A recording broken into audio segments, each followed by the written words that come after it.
नमस्कार दोस्तों, कैसे हैं आप सभी। आज हम बात करेंगे मिस्र के पिरामिड्स के बारे में। सबके मन में एक बार के लिए यह सवाल ज़रूर उठता है कि मिस्र के पिरामिड्स का निर्माण कैसे किया गया था, कब किया गया था और उनके अंदर क्या है, इन पिरामिडों का रहस्य क्या है। ये बहुत अचंभे वाली बात है कि आज का विज्ञान इन पिरामिडों से अभी तक टक्कर नहीं ले सकता। यहाँ तक कि इनके अंदर क्या है इस बात की पूरी जानकारियाँ भी नहीं ले पाया है आज का विज्ञान।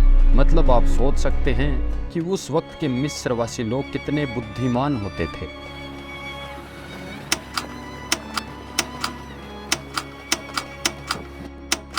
मॉडर्न इंजीनियर्स के लिए यह एक रहस्य ही है कि इन पिरामिडों को 5000 साल पहले कैसे बनाया गया था।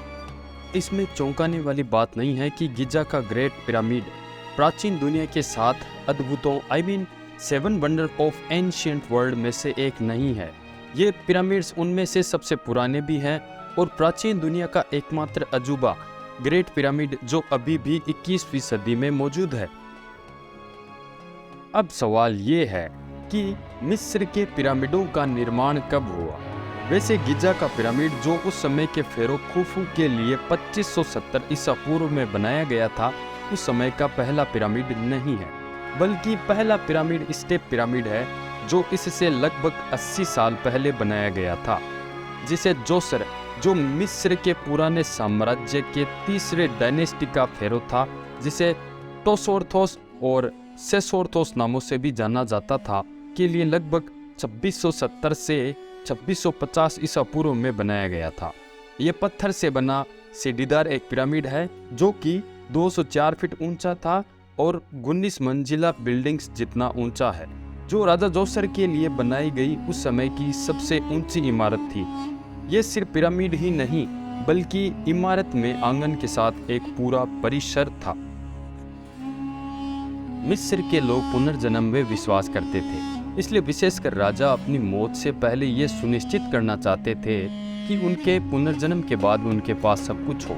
इसलिए राजा की मृत्यु के बाद उनके डेड बॉडीज को मम्मीज बनाकर दैनिक आपूर्ति की सारी चीजें उनके पास रख दी जाती थी। जोसर के बाद पिरामिड बनाना आम हो गया था। एक पिरामिड को बनाने में लगभग 20 साल या उससे अधिक समय लगता था। वैसे मिस्र में कुल मिलाकर 100 से अधिक पिरामिड है। इनमें सबसे प्रसिद्ध गिजा का महान pyramid the great pyramid of Giza है। गिजा के 3 प्रसिद्ध पिरामिडों में से पहला और सबसे बड़ा पिरामिड खुफू का पिरामिड है, जिसे ही ग्रेट पिरामिड ऑफ गिजा कहा जाता है। लगभग 2570 ईसा पूर्व में फिरौन खुफू के लिए इसे बनाया गया था। शुरुआत में ये 481 फीट लंबा था, जो 40 मंजिला इमारत जितना ऊंचा था, मगर अब इसकी हाइट में 31 फीट की कमी के साथ ऊंचाई सिर्फ 449 फीट हो गई है।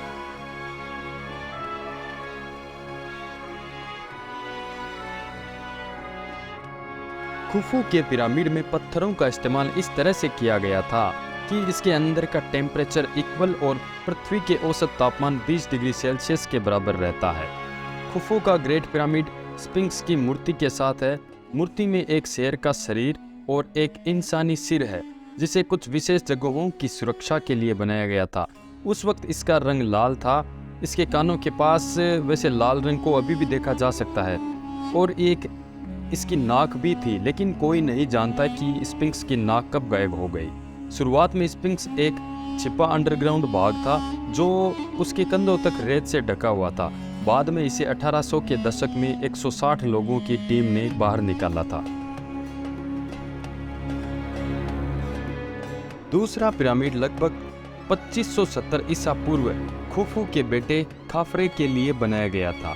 ये खुफू के पिरामिड से थोड़ा छोटा है और ये ओरिजिनली 471 फीट लंबा 39 मंजिला इमारत जितना ऊंचा है। गिजा का तीसरा पिरामिड सबसे छोटा है।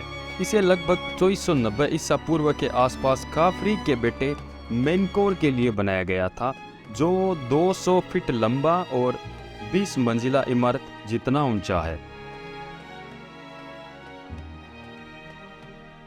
अब अगला सवाल है पिरामिडों को कैसे बनाया गया। पिरामिडों को कंपास के पॉइंट्स मतलब दिशाओं से मिलाने के लिए निर्माण किया गया था।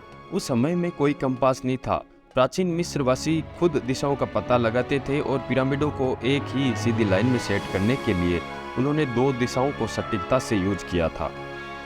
पिरामिड सफेद चिकने चूना पत्थर से ढके थे और सूर्य की किरणों पर रिफ्लेक्ट करने के लिए सोने चांदी का उस पर शीर्ष था। बाद में चूने पत्थर को अन्य राजाओं ने दूसरी इमारतों में भी लगा दिया था। वैज्ञानिकों के अकॉर्डिंग खुफू के पिरामिड में लगभग 2.3 मिलियन पत्थरों के ब्लॉक्स का इस्तेमाल किया गया था, जिनमें हर पत्थर का वजन 1 टन से अधिक मतलब एक गेंडे के वजन के बराबर था।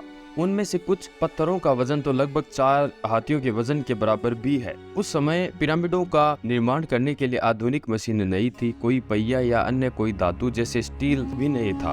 उनके पास एकमात्र धातु थी और वो था तांबा। आज के वैज्ञानिकों के लिए यह एक सवाल ही है कि मिस्र के लोगों ने ये कैसे किया, और इस बात का कोई रिकॉर्ड नहीं है जो इन सब बातों के बारे में जानकारी दे सके। हो सकता है शायद मिस्र के लोग इसे रहस्य ही रखना चाहते थे, तभी इसका कोई रिकॉर्ड नहीं किया गया।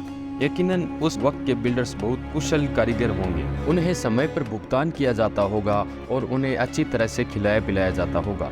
आर्कियोलॉजिस्ट के अनुसार बिल्डर्स एक अस्थायी शहर में रहते थे और एक मजबूत नेता के साथ बहुत बड़े ग्रुप्स में रहते थे। एक पिरामिड को बनाने में लगभग 20,000 लोगों ने लगभग 20 सालों तक काम किया होगा। शायद ये एक नेशनल प्रोजेक्ट होगा, लेकिन इतने सारे तर्कों के बावजूद ये निश्चित नहीं है कि वो लोग सामान के उठा पटक के लिए क्या करते थे और बड़े बड़े भारी पत्थरों को इकट्ठा कैसे करते थे। एक दूसरी थ्योरी के अनुसार पत्थरों को नील नदी से नाव पर लाद कर ले जाया जाता होगा। फिर दूसरी समस्या, उन पत्थरों को निर्माण चल रही जगहों पर कैसे ले जाया जाता था। हो सकता है वे शायद लकड़ी के स्लेज का इस्तेमाल करते होंगे, जिन्हें खींचना आसान होता है। फिर अगली समस्या, उन पत्थरों को उठाकर सही जगह पर रखना था। आर्कियोलॉजिस्ट्स के अनुसार शायद मिस्र के लोगों ने पत्थरों के ब्लॉक्स को ले जाने के लिए कोई यूनिक प्रणाली तैयार की होगी, जिसके बारे में अभी तक कोई जानकारी नहीं है। अब फिर से आइए अपन गिजा के सबसे बड़े पिरामिड द ग्रेट पिरामिड पर फिर से नजर डालें। पिरामिड के प्रवेश द्वार से 2 सीढ़ियां हैं, एक नीचे की तरफ जाती है और दूसरी ऊपर की तरफ। खुफू के ताबूत वाले कमरे को राजा का कमरा कहा जाता है और यह ऊपर की तरफ है। राजा के कमरे के ठीक नीचे एक कमरा है जिसे रानी का कमरा कहा जाता है, मगर इसमें कोई रानी नहीं है। अब इस बात का कोई सबूत नहीं है कि इस कमरे को ऐसा क्यों कहा जाता है। अनफॉर्चुनेटली कमरे में किसी प्रकार की कोई चित्रकारी भी नहीं है। अन्य कुछ कमरों में प्राचीन मिस्र की संस्कृति और दैनिक जीवन को दर्शाने वाले चित्रकारी और भाषा शब्द देखने को जरूर मिलते हैं। पिरामिड के अंदर का खजाना कई सालों से चोरी होता आ रहा है। पिरामिड के अंदर सुरंगें, गुप्त कमरे और रास्ते भी हैं। कुछ सालों से वहाँ कैमरों के साथ वैज्ञानिक कुछ छोटे रोबोट भेज रहे हैं। रोबोट्स ने दीवारों पर चित्रकारी के साथ कमरों की भी खोज की है, लेकिन आज भी अधिकतर पिरामिड अभी भी अननोन है। मिस्र के लोगों ने एक ऐसा रहस्य बनाया है जिसको आज तक कोई नहीं तोड़ पाया है।